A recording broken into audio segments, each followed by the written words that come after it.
Welcome to కీటాక్స్. నియోజకవర్గాల పునర్విభజన మీద దక్షిణాది వ్యాప్తంగా రాజకీయ గందరగోళం ప్రబలి పార్టీలన్నీ ప్రత్యేకంగా సమావేశాలు పెట్టుకుంటున్న సమయంలో ఏపీలో ప్రధాన పార్టీల వైఖరేంటి?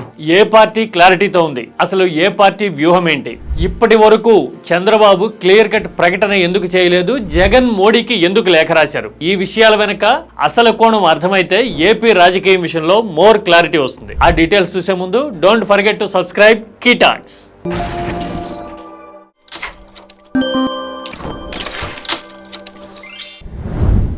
జింకల గుంపులోకి తోడేలు వచ్చేసిందేమో అన్నట్టుగా అసలు దక్షిణాది రాష్ట్రాలన్నీ తీవ్ర అల్లకల్లోలం జరిగిపోతోందని, దక్షిణాది రాష్ట్రాలకి నష్టం వాటిల్లుతోందని చెన్నై లాంటి చోట్ల అసలు సమావేశాలు పెట్టి డిక్లరేషన్లు పాస్ చేస్తూ ఉన్నాయి. ఇలాంటి సమయంలో ఏపీలో ప్రధాన పార్టీల నుంచి అసలు ఎలాంటి రెస్పాన్స్ ఉందో మొదటగా చూద్దాం. కూటమిలో భాగస్వామ్య పక్షంగా ఉన్న పార్టీలు టీడీపీ, జనసేన వైఖరేంటో చూద్దాం. టీడీపీ, చంద్రబాబు ఇప్పటి వరకు నియోజకవర్గాల పునర్విభజన మీద తన వైఖరేంటి, టీడీపీ వైఖరేంటి అనేది ఇప్పటి వరకు స్పష్టంగా చెప్పలేదు. నియోజకవర్గాల పునర్విభజనతో దక్షిణాది రాష్ట్రాలకు అన్యాయం జరగకూడదు అంటే జననాల రేటు పెంచాలని, ఎక్కువ మంది పిల్లల్ని కనాలని, జపాన్ లాంటి పరిస్థితి మనకి రాకూడదని మాత్రమే చెప్తూ ఉన్నారు. అందులో రేషనల్ ఎంతవరకు ఉంది, అది ఎంతవరకు సరైన ఆలోచన అనేది ఆల్రెడీ కీటాక్స్ లో ఇంతకుముందు ఒక వీడియో చేశారు, మీరు చూడొచ్చు.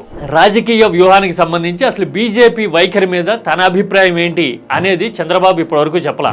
గతంలో వ్యక్తం చేసిన వైఖరికి పవన్ ఇప్పుడు మాట్లాడుతున్న దానికి కాంట్రడిక్షన్ ఉంది అనే వివాదం విస్తృతంగా సోషల్ మీడియాలోనూ రాజకీయ వర్గాల్లోనూ చర్చ జరుగుతోంది. అది ఇంకో కోణం. ఇక ప్రతిపక్షంగా ఉన్న వైసీపీ వైఖరేంటో స్పష్టంగా చెబుతూ మోడీకి జగన్ ఒక లేఖ రాశారు. దక్షిణాదికి ఎట్టి పరిస్థితుల్లోనూ మీరు అన్యాయం చేయరు అనే నమ్మకం మీ పైన నాకు ఉంది అని జగన్ మోడీకి చెబుతూనే ప్రజల్లో కొన్ని ఆందోళనలు, అపోహలు ఉన్నాయని, ఉత్తరాదితో పోలిస్తే దక్షిణాదిలో జననాల రేటు, జనాభా పెరుగుదల రేటు తక్కువగా ఉన్న విషయాన్ని దృష్టిలో పెట్టుకొని న్యాయసమ్మతమైన అమికబుల్ నిర్ణయం తీసుకోవాలి అని చెబుతూ జగన్ లేఖ రాశారు. అది కూడా దక్షిణాది రాష్ట్రాల సమావేశం చెన్నైలో జరుగుతున్న సమయంలోనే ఆ లేఖను రిలీజ్ చేశారు. అంటే తన వైఖరి ఇది అని స్పష్టంగా చెప్పారు. మరి చంద్రబాబు మాత్రం ఇలా ఎందుకు చెప్పట్లేదు అంటే దానికి రెండు ప్రధాన కారణాలు ఉన్నాయి. ఒకటి, రాబోయే కాలంలో నియోజకవర్గాల పునర్విభజనకి సంబంధించి బీజేపీ మీద వ్యతిరేకత వస్తే గనక ఆ వ్యతిరేకత ప్రభావం తన మీద పడకూడదు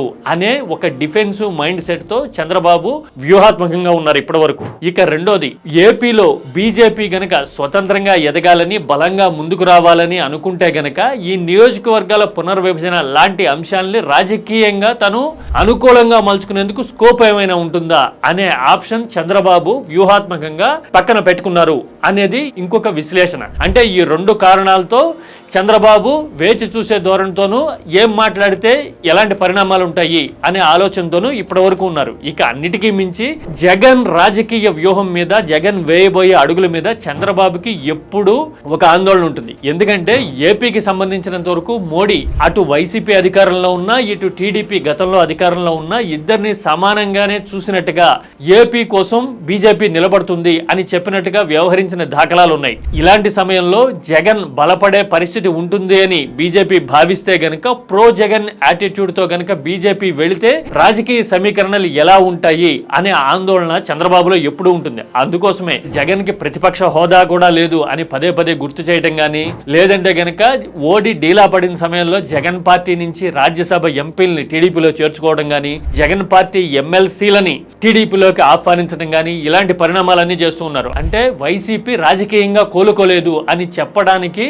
సర్వశక్తులు ఒడ్డి ప్రయత్నం చేస్తున్నారు. ఇలాంటి సమయంలో జగన్ మోడీకి రాసిన లేఖ ఒక క్లియర్ కట్ సందేశాన్ని, సంకేతాన్ని ఇస్తోంది. ఇలాంటి పరిస్థితుల్లో చంద్రబాబు అటు మోడీ వేయబోయే అడుగుల్ని, బీజేపీ క్యాలిక్యులేషన్స్ ని, ఇటు జగన్ వ్యూహాత్మక ఎత్తుగడల్ని అర్థం చేసుకుంటూ టీడీపీకి ఎదురయ్యే అవకాశం ఉన్న భవిష్యత్ సవాళ్లను దృష్టిలో పెట్టుకుని ఈ లెక్కలన్నింటిలోనూ మునిగి తేలుతూ ఉన్నారు. అందుకోసమే ఇప్పటి వరకు చంద్రబాబు వ్యూహాత్మకంగా డీలిమిటేషన్ మీద క్లియర్ కట్ ప్రకటన చేయలేదు అని అర్థమవుతూ ఉంటుంది. మీరేమంటారు? జగన్ వ్యూహాత్మక అడుగులు చంద్రబాబుని ఎప్పుడు డైలమాలోకి నెడుతూ ఉంటాయా?